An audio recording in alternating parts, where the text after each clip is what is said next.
In this unsettling global environment, the Indian economy has been growing steadily, drawing strength from its macroeconomic fundamentals and buffers.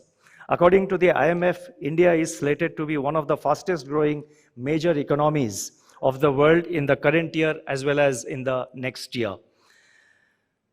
Our recovery and growth have been more broad-based.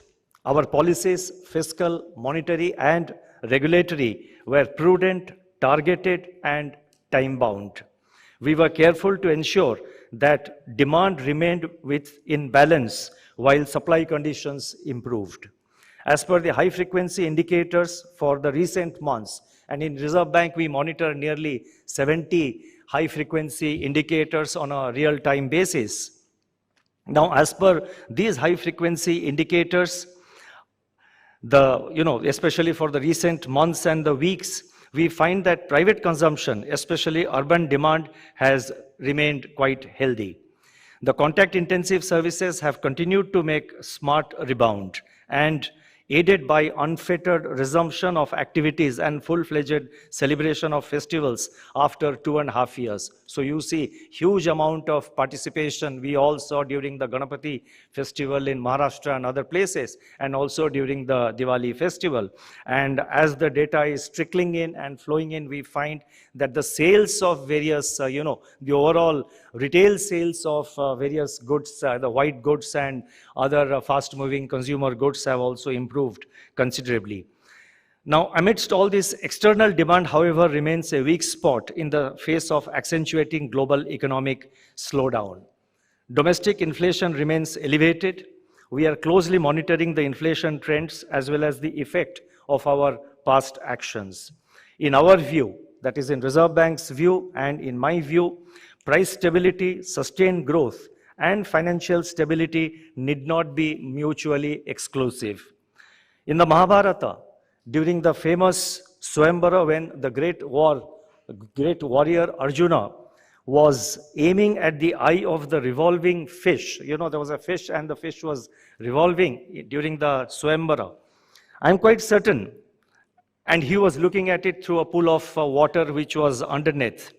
I'm quite certain that he would have certainly assessed the speed at which the fish was revolving, the wind conditions prevailing, the intensity of the ripples in the pool of water below, the noise levels in the king's court, and similar other factors. No one can match the prowess of Arjuna, but our constant endeavor is to keep an Arjuna's eye on inflation, which is our primary target.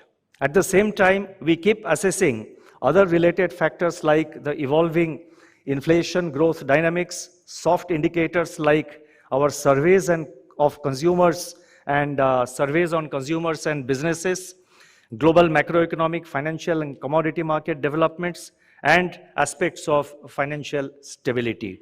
In other words, our policy measures are based on an assessment of the overall situation.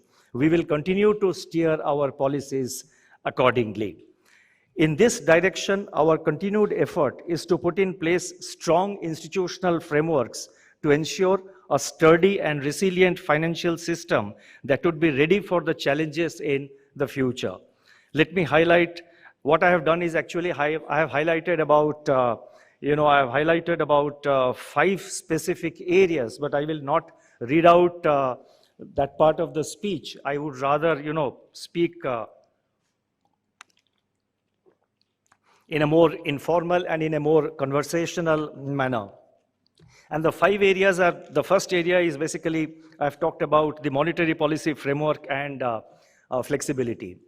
As I have said earlier on several occasions, and as our various publications from the Reserve Bank have explained from time to time, during the pandemic, we utilized the flexibility embedded in our monetary policy framework to tolerate a slightly higher inflation, but within the range of 2 to 6%, to ensure that the economy, overall the economy, remained resilient and financial stability was maintained.